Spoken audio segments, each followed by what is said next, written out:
Thank you so much for have invited me for this talk and to participate of this meeting with so proud people and dear friends and colleagues. I told Olympia that due to the title of the conference, I could make a general talk about some ideas we are trying to develop from many time ago, but which I think is still not well understood. Then I will try to give here you some ideas, trying to provide an easy understanding of what we call the metaphysics of non-individuals. And as we are just now speaking with Dennis and Michael, I think that the underlying mathematics which underlines this idea, which has a handout here, quasi-set theory, helps also in structuring the structure for the structural realism in a very strong sense. Then, in particular, I will pay attention to the idea that even without identity, there is a sense in which we can have objects. Yes, we can have objects, but a different kind of objects. Then let me go by mentioning some general aspects first. Well, this is an idea I have been explored with colleagues and collaborators and by myself, trying to understand which we call the metaphysical underdetermination, mainly concerning the formalism of quantum mechanics. Even orthodox quantum mechanics, and also, I think, now it's just my job now, related to quantum field theories. The idea is that there is at least two metaphysical packages compatible with the formalism. One of them considers quantum objects as individuals in the same sense as classical mechanics do, possessing identity in a certain sense I will explain now, but subject to some constraints, either in the states they may be in, or in the observables that can be considered. That is, we can suppose a metaphysics of individuals as, for instance, classical particles, Bohmian mechanics, if you prefer, but we have to provide some restrictions on the states or in the observables we can consider. But I think that the most interesting idea is the second one, according to me at least, to see quantum objects as we call non-individuals. This is a bad word, but it has a certain history which comes from Schrödinger, Born, Weil, Mary Hesse, and many people, which speaks about entities, quantum entities, of course, in that time, which have lost their individuality. Then they are no individuals. But I think we don't lose something we don't have. This is the main point. Then the idea will be that no individuals will be basic entities of our ontological point of view, just from the start. We will start with some kind of entities we call non-individuals. The name is just the name. Okay. The important thing is quantum mechanics does not tell us which is the right alternative to choose, among others. Okay, this is well known. It's not necessary to pay much attention to that. But the interesting thing is to explore the idea of quantum non-individuals just from the philosophical, from the mathematical, and also from the metaphysical point of view, and also from the physical point of view. Then I will try to explore this idea, the idea of non-individuality. Well, okay. Then we need to introduce some terminology, because the concepts are very fuzzy, and we need to precise them, at least for this discussion. I will say that identical things are the very same thing in intuitive sense. That is, two identical things are numerically identical. If A equals to B, there are no two, but just one object. This differs from the use of this notion, of course, by physicists, who say that, for instance, electrons are identical in a certain sense. I use here identity in a more philosophical point of view.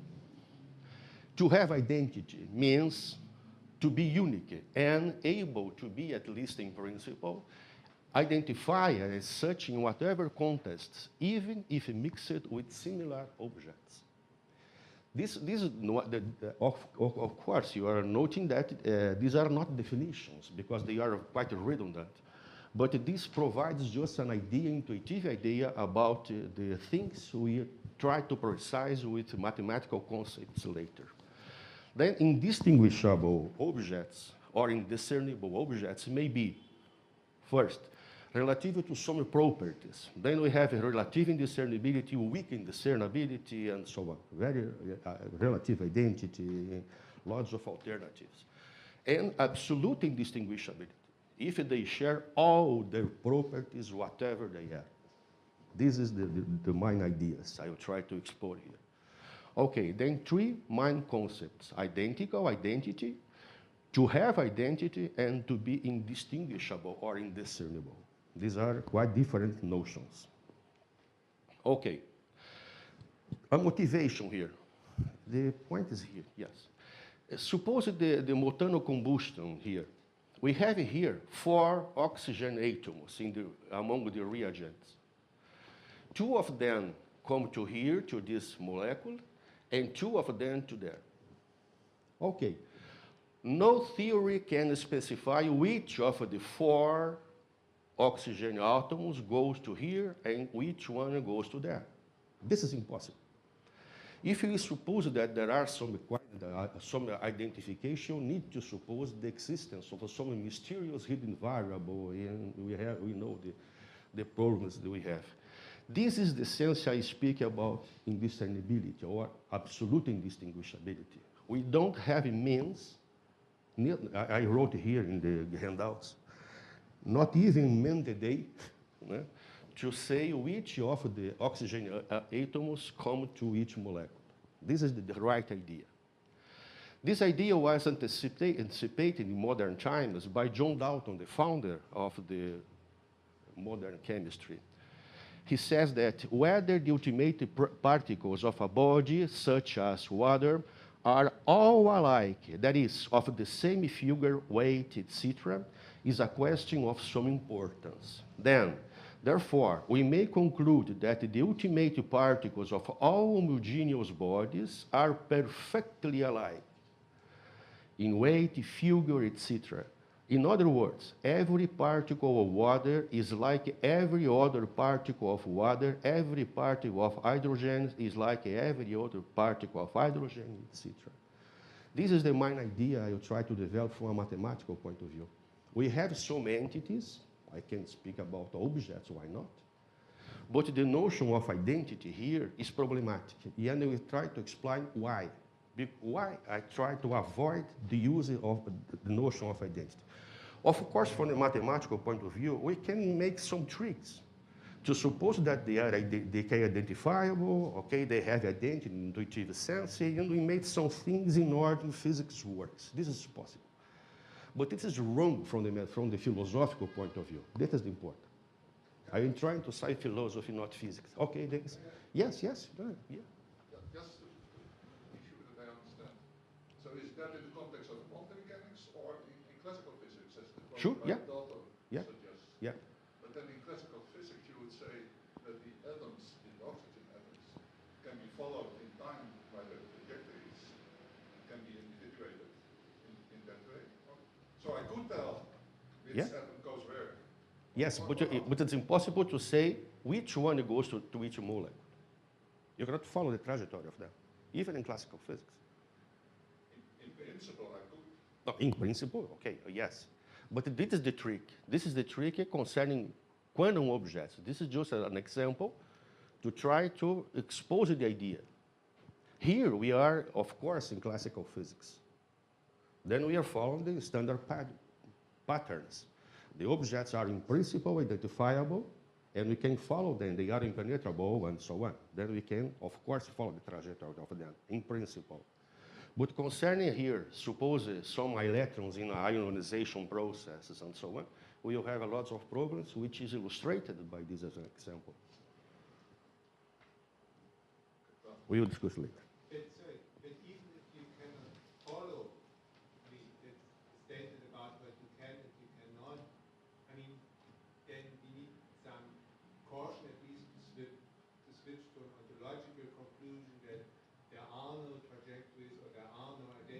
Yes. world. So Sure. But we will see here, when I will make precise the idea of the theory of identity, why this idea of to be able to follow them is not so good from a mathematical point of view. Because you need to suppose some kind of hidden variable, I don't know why. Even I mean, this is a bad. I mean, this is a polemical word in a sense. So you make a claim. I mean, as you say that. Sorry, because Okay. packages. So just the point you cannot follow does not mean there is not, and does not mean. Well, the idea to follow maybe is not so good, but the idea is that there are no differences among the oxygen atoms. This is the idea. They are perfectly alike. They count as 4, but as a collection of 4 oxygen atoms, we cannot identify them. This does not make sense to say oxygen atom 1 and 2 and 3 and 4, except by some needs to express in our language. But we need to use the permutation principles and so on in order to avoid the identifications. well, they have the same shape, and perhaps we should. Yeah, it's better. Well, just one thing. They have the same shape and all the same internal physical properties, but they have different locations in space. I don't know if concerning atoms, but concerning... Certainly in classical physics. Yes, in classical physics, of course. But you needed to consider then the kind of space you are considering too.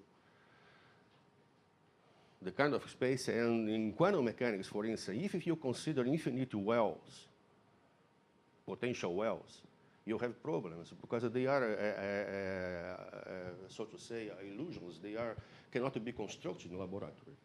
I would like to come back to this point, yes, in the discussion, because I think that I can understand what Decio wants to see, but I prefer to do that in the discussion so we can... Okay. Then we'll take this notice. Well, but the motivation continues with Schrödinger when he says in his book Science and Humanism that we have been compelled to dismiss the idea that a particle, in that time he believed in particles yet, is an individual entity which retains its sameness forever. This is the idea concerning now no more classical physics. Quite on the contrary, we are now obligated to assert that the ultimate constituents of matter have no sameness at all. And I beg to emphasize this, and I beg you to believe this. It is not a question of our being able to ascertain the identity in some instances and not being able to do so in others. It is beyond of doubt that the question of sameness, of identity, really and truly has no meaning. This is the motivations nowadays concerning quantum mechanics. Okay. How to find words to express this? In other words, Schrödinger says, we have no language, no adequate words to express this kind of absence of sameness. Then we need to speak about particle 1 and particle 2, and then use wave functions, symmetric wave functions, and so on, in order that the permutation does not make any more individuations. But this is the trick. To postulate symmetry conditions. If you change the mathematics accordingly, you can find a way in order to get the same results without the need of or use permutation postulates. This is the right idea. Oh, let me go further. For instance, even in quantum field theory, there is maybe a well-known book by Brigitte Falkenburg. He discusses in chapter 6 the evolution of the notion of particle, from classical physics to quantum physics, orthodox quantum physics, to quantum field theories, and so on. And what respects quantum physics, quantum field theory, he says that the field quanta are, among other things, collections. We can form collections of them, at least from the mathematical point of view. They are discontinuous, they come in quanta, independent of each other, point-like in iterations, localizable by particle detectors, only numerical distinguishable, that is, the quantum statistics applies, and never individuated by trajectory. Then here we are in a completely new field where we have a certain kind of objects, let us use this word, which don't have apparently identity conditions in the standard sense. In the standard sense. This is the important point, because we need to specify this standard sense of the notion of identity, because we have just an intuitive idea of identity. I have my identity. I am identical just with myself. I am distinct from Olympia, from Dennis, and so on. But what's the theory is the underlying theory of this idea? Then, my strong thesis is this one.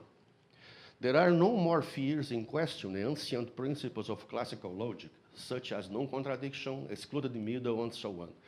But there is still a taboo concerning identity. I don't know why, but philosophers in general don't agree very much in questioning the idea of identity. I don't know why. This is a taboo according to me. Quantum entities, particles, field excitations, whatever, are better seen. I am not saying that they are this way or that way, because I don't know. But this is a metaphysics. They are, according to me, better seen as occasionally partaking no more than a relation of indistinguishability. That is, they may be absolutely indiscernible from this point of view.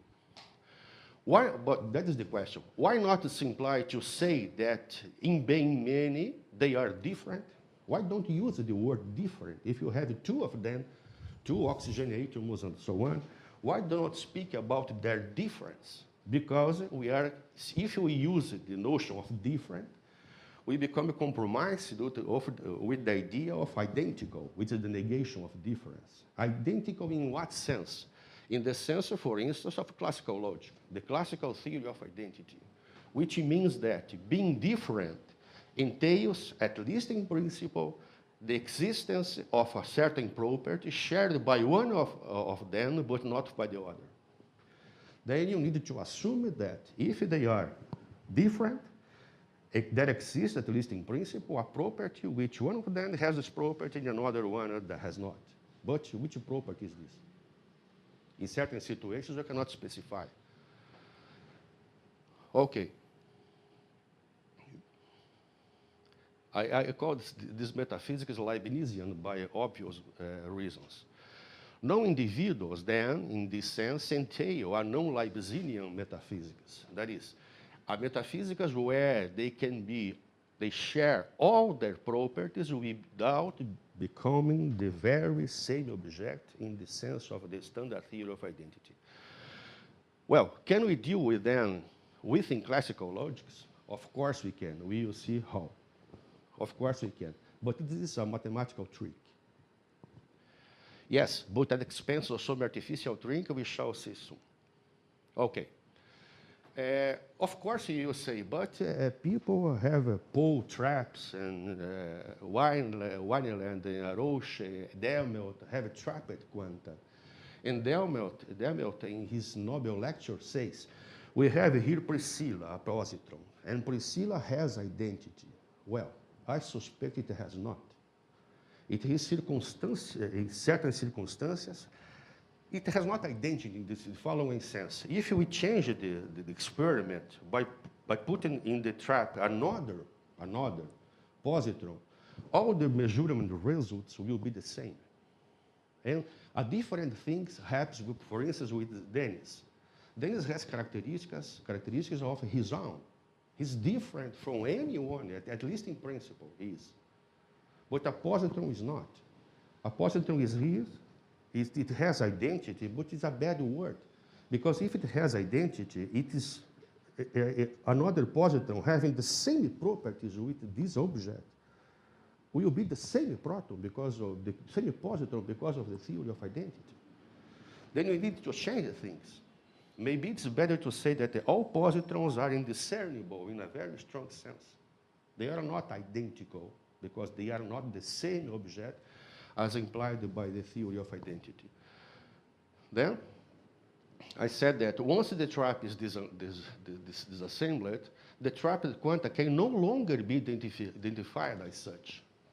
So, they cannot have identity in the previous sense. Any other quant of the same kind could be used as well. They have nothing peculiar as particulars. They are one of among many. So isolation does not confer identity to them. One thing is to isolate a certain object. Another one is to confer an identity.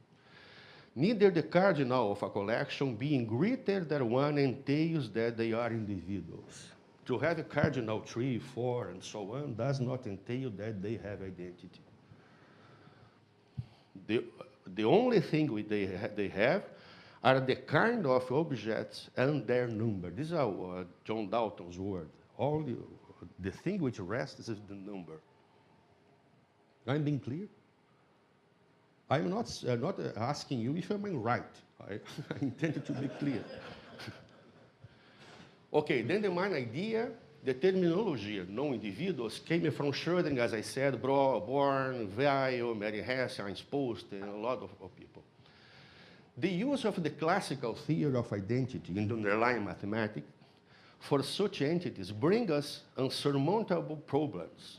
And the better way to escape of these problems without any mathematical trick is simply by supposing that the very notion of identity cannot be applied to them.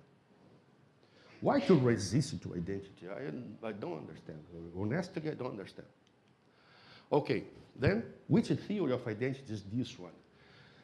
First, in logic, we know that this primitive idea of numerical identity to be the same cannot be formalized, even in first order, nor in high order logic, neither in set theory. This notion cannot be captured by our mathematical standards.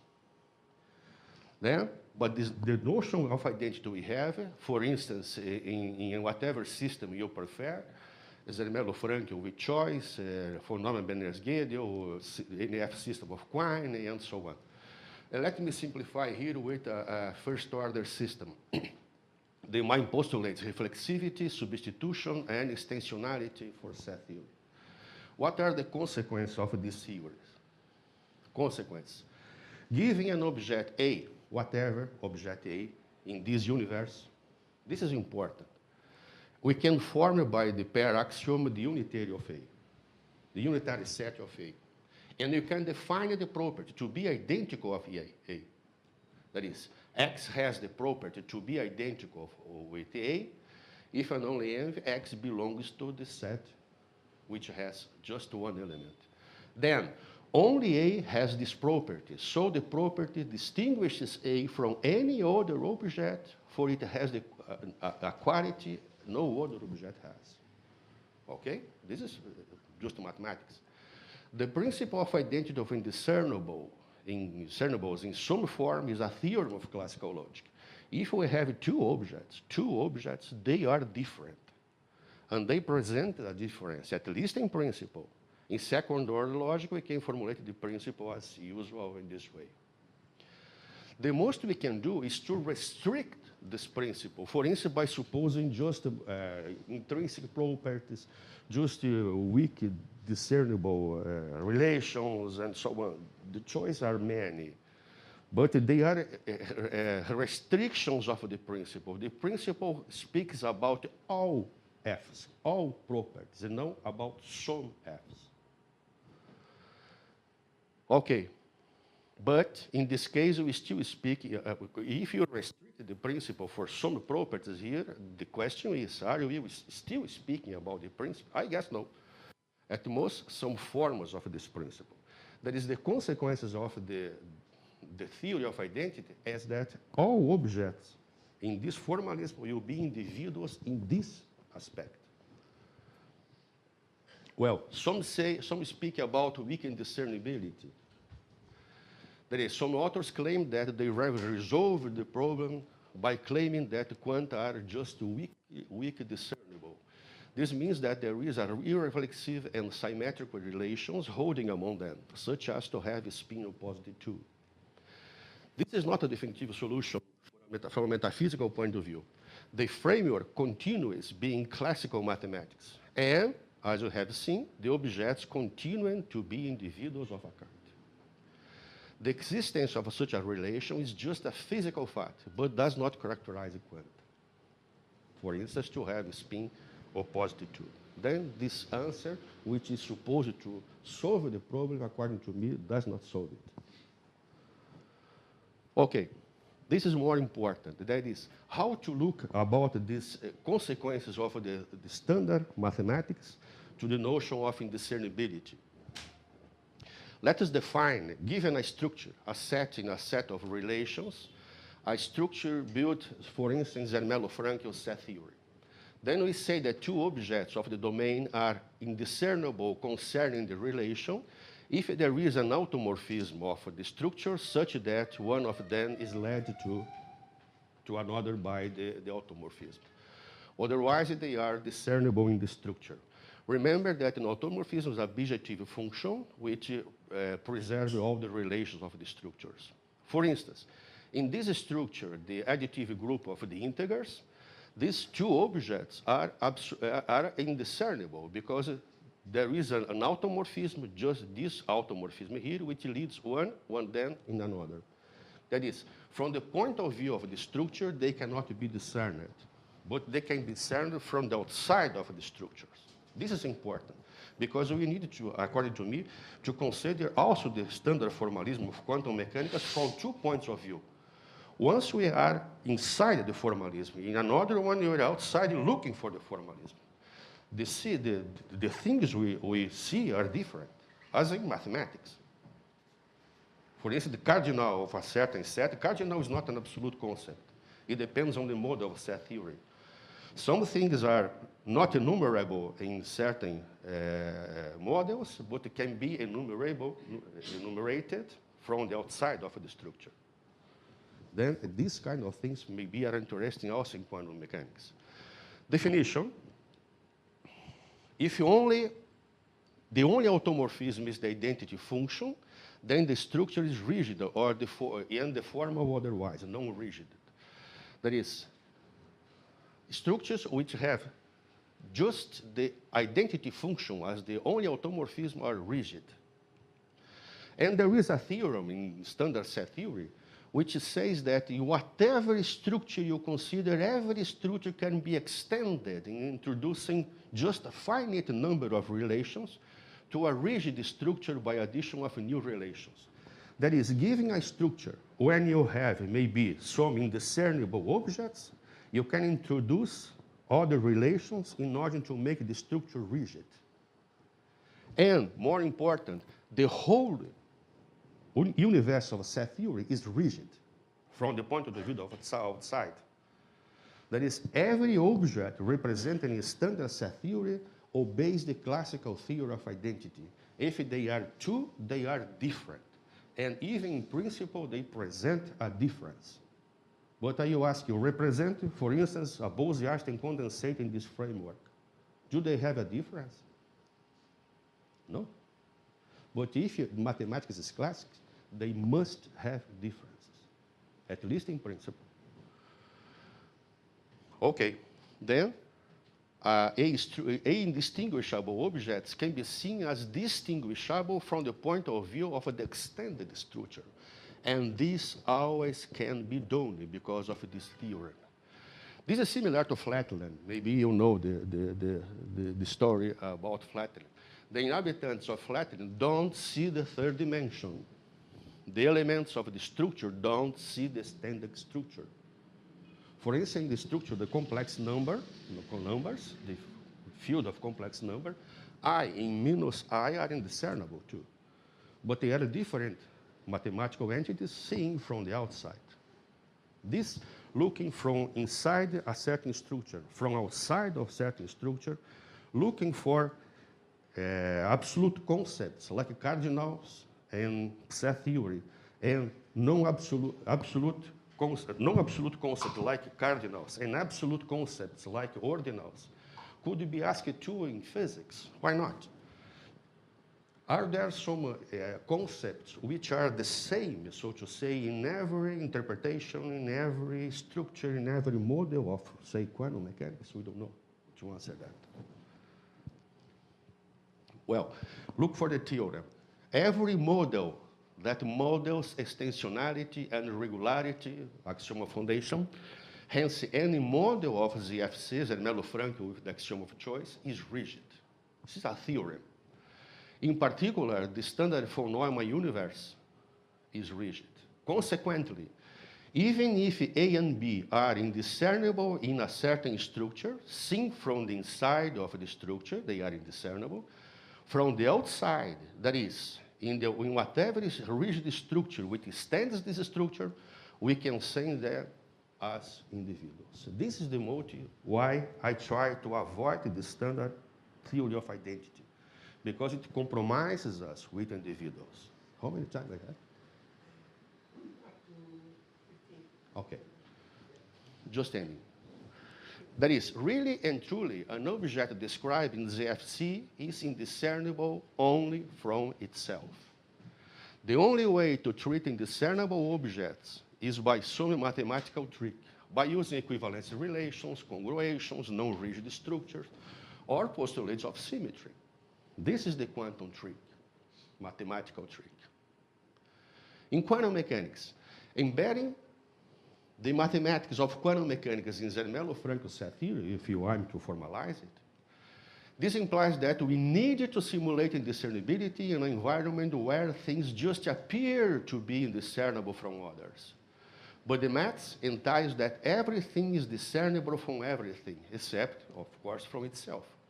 Our structure for treating indiscernibility enables us to treat entities as indiscernible only from an internal point of view, since we can always go out of one of these environments, a mathematical structure, to another one, where indiscernible things turn to be discernible now. That is, the possibility of extending whatever structure to a rigid one shows that we can always recover the Leibnizian metaphysics of standard logic, mathematics, and classical physics. Thus, in order to assume some form of primitive indiscernibility, the better, according to me, is to go out as a Melo-Franco set theory. Or not a classical theory of sets or whatever mathematical structure. Okay, then we have you have in the handout a resume here, a short explanation about the quasi set theory. You can read it, but we will explain here the main ideas without the details.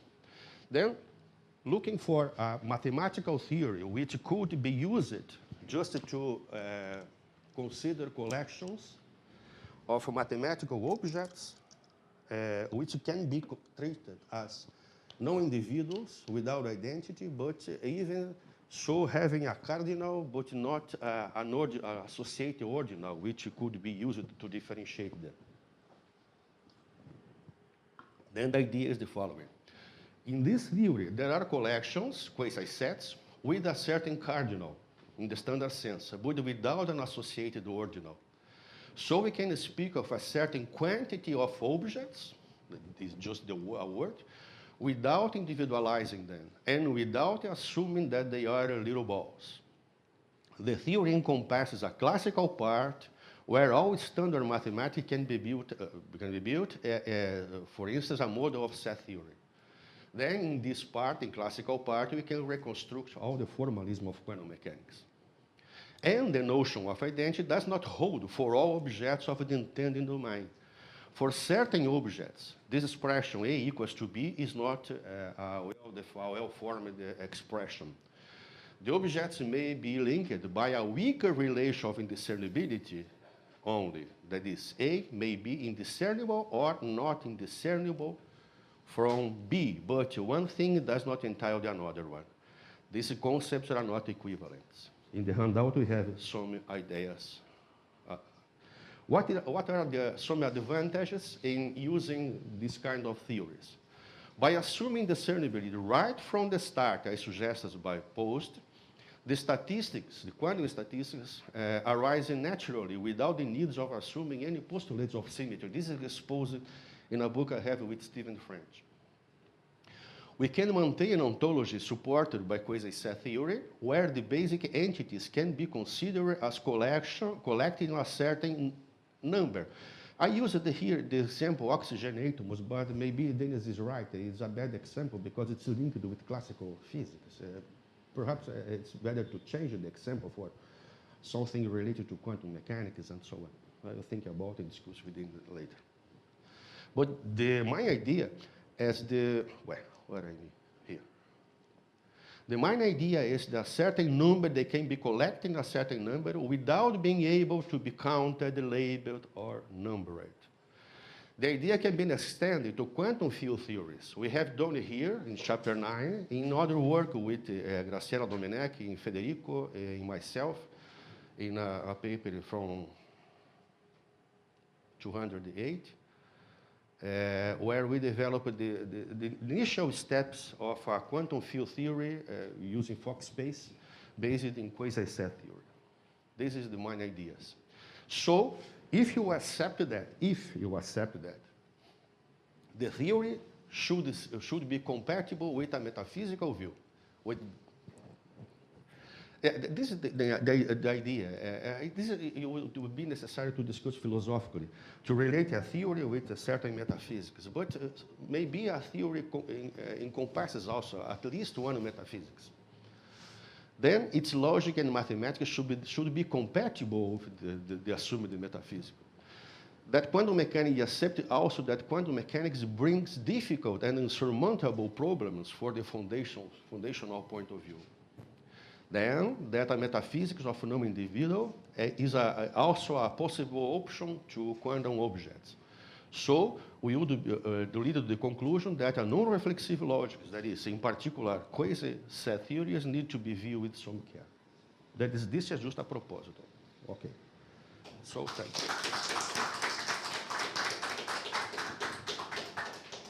you. We have some time for questions? Yes, we have a lot of questions. We have 20. So, do you want to, I would like to say, just to close the point of oxygen, because you say that it's a controversial example and nothing Established adds yet. To the point. But what I want to say is that if we take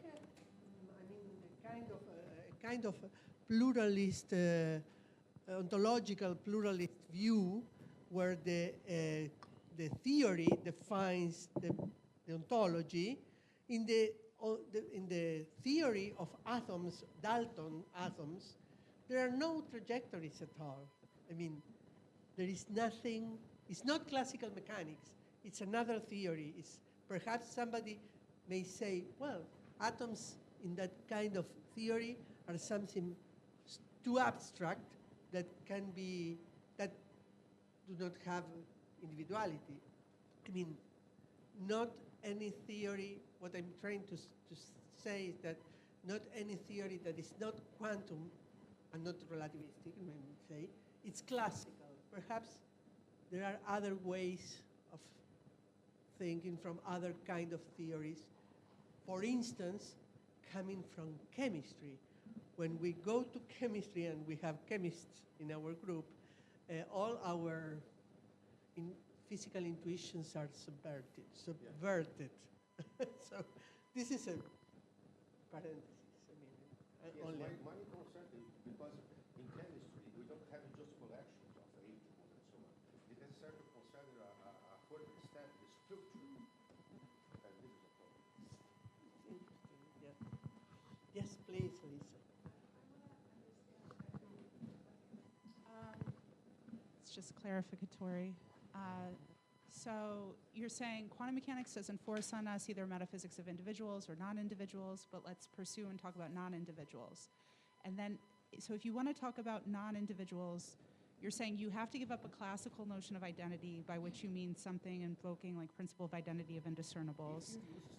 But, okay. But then you want to pursue another conception of identity that's not the classical notion of identity for these non-individuals? Yes? Yes. Okay. Yes. And then, I call the relation indiscernibility because I think it's more closer to the usual speaking quantum mechanics and so on. Things may be indistinguishable. But because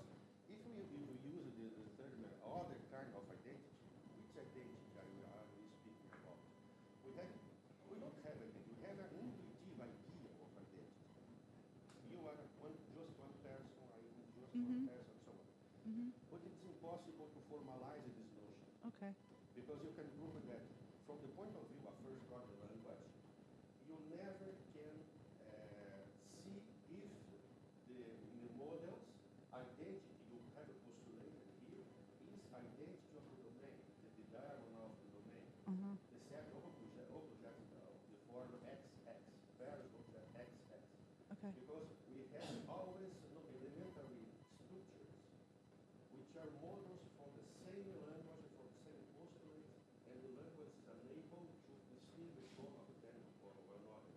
Then you never can say, can know if, from the point of view of language, you are speaking about individuals or about collections. Because even from second order logic, where you can postulate all F's and so on, or higher order logics, if you have a standard semantic, full semantics, you lose completeness. Then if you choose to have a weak form of completeness, so in logic called incompleteness, then you have problems too, because you can't ever find models which satisfies Leibniz law, but whose objects are distinct from one another. Okay. Then classical theory of identity is a problem. It's better. It's good for mathematics. Okay, but I was just checking that when you were talking about non-individuals, you still want a sense in which this non-individual is its thing, and then this. No, you cannot speak. These individuals, this one. Okay. Okay. Okay. All right. That wasn't clear here. You can form a quasi-set That's- with just one element indistinguishable from only. Okay. But I cannot prove that the element which belongs to this quasi-set, whose cardinal is one, is in fact him, because in order to accept it, it is limited. Okay, so you're not doing that. All right, that was just okay. Can I ask? You had a complaint with for weak indiscernibility. That it looked like on one of your slides at the very end you said weak indiscernibility is not a good strategy. No, according to me, no. because you say something like it's not discriminating the objects physically from within. It's like something. It's not about them. No, they are presupposing the distinction of the objects from the starting, for the beginning. I mean the example given by Simon Saunders Yeah. and Fred Mueller. Yeah. They explicitly say that they are working Zermelo-Frankel set theory in their paper from the British Journal. They explicitly say, the consequences are this one I have exposed. The objects are distinct from the starting. I can say that, okay, they obey a weak relation, an irreflexive and symmetric relation, but what? This does not solve the problem. Quantum objects are just weak discernible, but quantum objects are represented where? If you are working in standard mathematics, you are compromised with the standard theory of identity. It just gives you a sufficient condition for saying there are two. It's not sufficient condition. But why? I mean, that's Because their you view. ever just say can it's define, not, but what's the you ever argument? can define a more. They say that the objects are absolutely indiscernible, identical, if they have a monadic property, which defined by a monadic property. Then they say it's impossible to define. It's possible to define the property I of A. Saunders don't accept that because he says, no, identity is a binary relation. Binary relation, Russell and Whitehead call that expression a property of object A. They are wrong, but they don't accept that. You know, Simon. Okay. Now, I will not enter into the metaphysical issues that you raised, which are very fascinating. I'm sure Michael will say something, maybe. Yeah, maybe. I just enter into the physics. What concerned me is this idea that you can base metaphysical consideration on standard quantum mechanics.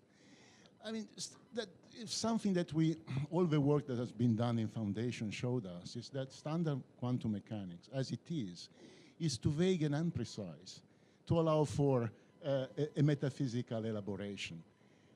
So there are really difficulty in taking textbook quantum mechanics and drawing very deep lessons from there. we have many precise formulations of quantum mechanics, and the problem of identity in the sense of physicists, I mean of sense of Bose-Einstein, Fermi-Dirac, can be addressed in the different precise formulation of quantum mechanics. For example, in a formulation in which you have a particle moving in space, like is in Bohmian mechanics, not only this theory is perfectly compatible with Fermi-Dirac and Bose-Einstein, but can even explain why you have these statistics.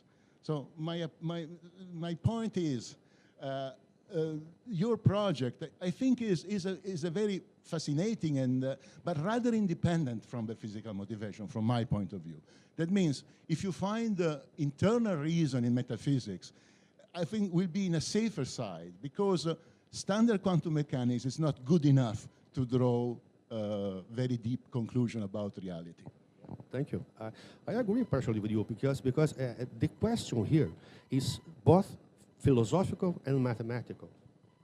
Quantum mechanics is a very nice motivation for pursuing these ideas.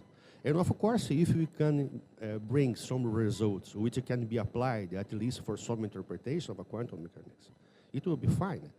But they are the outside motivations, because we are trying to develop a mathematics of non-individuals, of entities called non-individuals, whatever they are, and to discuss a possible metaphysics or where certain objects cannot be identified by the standard theory of identity. And I think, personally, that this is useful for quantum mechanics. Of course, there are other options. I know more or less the subjects too. But just to physics works. But the very right one, it seems to me that the entities cannot be identical. No. Wonder about these non-individuals. So they're absolutely indiscernible, but they are not the same object. So this means that you have to presuppose as primitive a numerical plurality of objects. Yes, we can have a plurality, yes, of course. But this is a primitive, and this is quite a metaphysical prize. Yes, but it's possible for finite collections, it's possible to define the cardinal too. This is a great result done by Federico. Yeah, I mean, but the traditional metaphysical objection would say if you have a plurality of objects, They are different. something which individuates these objects. Yes, but not here. Yes. Yeah. I mean, formally, right, Yeah. I see the point. Huh? But nevertheless, it is a matter, it's a certain, I mean, you have to swallow a certain metaphysical primitive which some other peoples may have problems in digesting. That's the only, so Well, the numerical plurality, so the prize is that the numerical plurality is primitive because there's nothing which individuates the object. No. If there were something that Yes, yes, count Michael. the In the original theory, yes, but later Federico has found a way. Federico here has found a way. Here, has found a way to define the cardinal for finite collections of non-individuals. The infinite case, I don't know. We don't know yet. But physics don't work apparently with infinite cases of objects. It's something to be further explored, but for finite is not. Well, the fact is that we can have collections with a certain then finite cardinals without even the use of quantifiers, because people say how to use quantifiers, because universal quantifiers, this is a standard interpretation of quantifiers. The definition of the quantifiers are provided by the axioms you provide, not for the metaphysical ideas you have about quantifiers. This is it.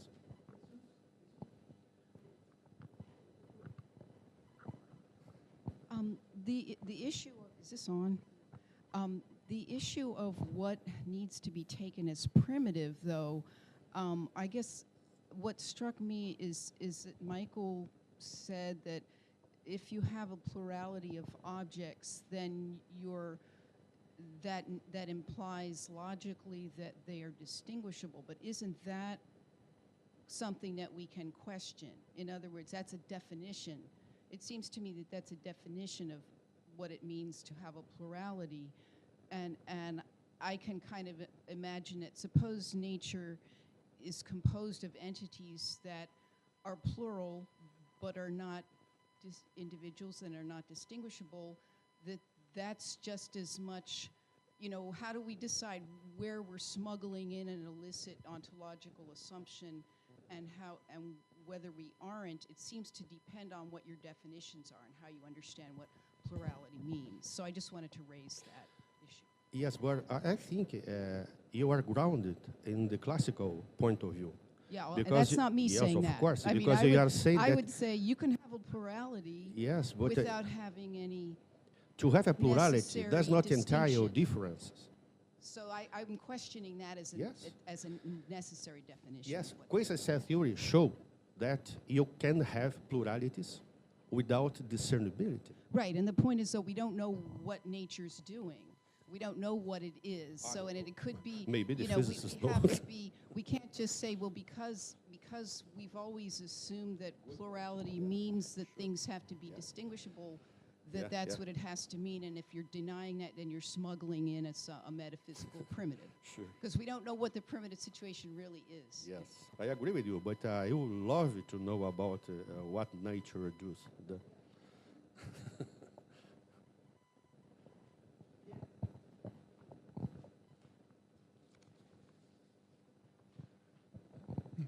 I was wondering about this argument that in classical set theory you can always extend the structure and so introduce... Yes, so you can always add additional relations. Add a finite number of new relations, a finite number. So that things become distinguishable. Yeah. But so that seems a mathematical trick. and so you don't comment on the physical meaning of those additional relations. So it may be the case that this is mathematically true. So I accept that this is mathematically true. But still, you cannot distinguish the objects, if there are any objects, by any physical means. But what's the difference between a physical properties and a mathematical property? From the formal point of view, you cannot establish any differences. Because if you have properties, you say, this is a spin, but from the formal point of view, this is just P. Well, perhaps you want to say something about that. But let me explain. To mathematics. Just one thing. No, just to mathematics. I'm looking from the point of view of the logician. No. But I wanted just to pick up his example. I wanted to understand better. It's no polemics at all. Take a Riemannian manifold. The usual understanding is that points have no individuality, because when you do any diffeomorphic transformation, then this additional structure will break this natural symmetry, which when we think of a Riemannian manifold. So this is I wanted to have a mathematical example, not a physical one. No, so in a sense it's a trick. So I agree with Dennis. Yeah. No, okay. Thanks for the example. Nice example. I will think about. So I wonder also if you go to quasi set theory, if the same trick is not possible there. So just add something, additional relations, by means of which you can distinguish the different elements. That should be possible. A kind of primitive identity can be added without contradiction to the axioms. To which theory? So this was an argument, the argument you made. For to quasi set theory. I add identity, standard identity, and distinguish the things. I'm wondering whether in quasi set theory you cannot make the same maneuver. So add additional relations, additional axioms perhaps, primitive identity, and then again you have the same problem. Okay. There is a kind of answer from the side of this. No, it's just a small observation regarding the mathematics of the problem, because your example is right, but it falls into the category that Decio posed, because in the standard way of formulating a Riemannian manifold, you use an underlying logic and then an underlying set theoretical framework. That is the usual way. And these axioms are taken as rigid, and of course you build up the structures out of these axioms. I think that what Decio is saying is that in the end, from the set theoretical point of view and the point of view of standard logic, in a Riemannian manifold, in the end, points are distinguishable perfectly. Why? Because they are based on Zermelo-Frenkel set theory. What Decio says is that he's putting in a concrete example of a variant. You can distinguish at least two levels of logic. The logic which you formulate the actions of mathematics, and then the actions of elementary mathematics, which could be considered category theory or, for example, set theory. In this case, Decio puts an example of a set theoretical framework in which you cannot do this trick of in the end distinguishing if you leave these actions fixed. From the ontological point of view, it's interesting because you are giving a concrete mathematical framework which allows you to speak in a rigorous way of truly indistinguishable entities, which is a separate question. Maybe you don't like truly indistinguishable entities because it is ontologically disgusting for some people. That could be, but the point is very subtle, right? Because he's changing the actions of mathematics in a deep logical level. Yes. I don't know if this... Have you finished? Okay, we have lots of things. As I said, it's a very subtle thing, and we can discuss a lot of time about these ideas. But I will consider the remarks you have done, and thank you so much for the suggestions. This is something in working still.